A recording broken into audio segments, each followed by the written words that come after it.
The siege on Qatar was not only a closure of border and airspace, and neither was its implications only diplomatic or political, but extended to the essence of man's relationship with man and family bondage. The inhuman ultimatum issued by the countries of the blockade on their citizens and on the Qataris to return to the country of nationality was a poniard that stabbed the hearts of thousands of families living in the Gulf states.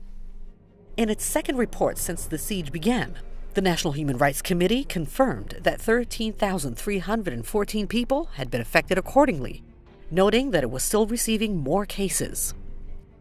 In the data it announced, the National Committee stated that the ultimatum has so far affected at least 11,387 citizens of the three countries of the blockade residing in the state of Qatar, and approximately 1,927 Qatari citizens residing in those countries.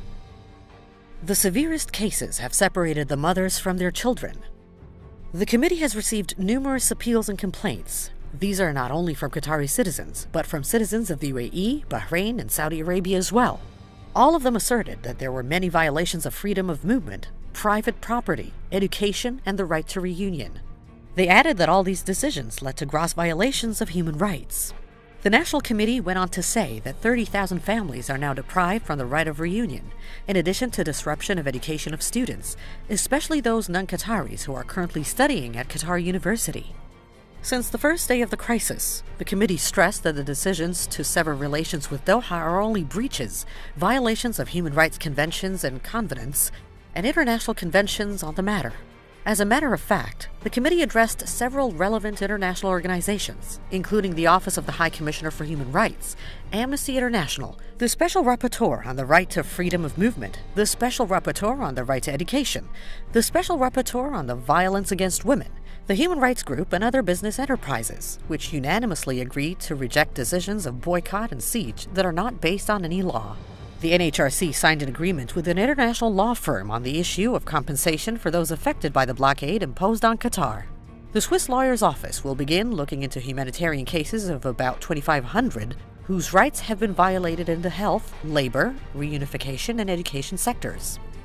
The president of the National Human Rights Committee, Dr. Ali Al-Mirri, stressed that the threat by the three countries imposing further sanctions on Qatar is an international crime in violation of international law and ethics. Dr. Al-Mirri also met with a number of human rights ambassadors in European countries, including Germany and Sweden, during which he explained the collective punishment imposed by the countries of siege and the policy of collective punishment practiced by these countries. Back in Doha, officials of the National Human Rights Committee met with senior members of the American Foundation of Foreign Policy and National Security, where they briefed the foundation on the committee's efforts to follow up the humanitarian violations since the beginning of the siege crisis. The unjust siege on the state of Qatar and the closure of borders and airspace are actions violating our sovereignty. And here we address all international organizations and our GCC brothers and tell them that this is a grave violation of international laws because you closed the part related to your airspace, but this extended to the international territories.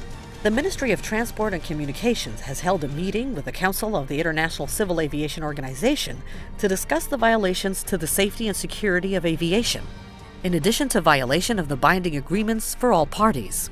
The ministry noted that the blockade is a serious infringement of air safety and security and is contrary to all customs. His Excellency the Minister also met with the Secretary General of the International Maritime Organization, IMO, and discussed with him the violations of the maritime and international conventions, especially the 1982 Convention, the UN Convention on the Law of the Sea. His Excellency the Minister then handed over to the Secretary General a file of infringements that affected maritime safety and circulated the same to 172 OIC member states. Qatar, the state of institutions, has not responded to the siege in the same way, but dealt with the circumstances as dictated by the spirit of law and brotherhood, seeking the path of society and state institutions to justice those affected by the unjust siege.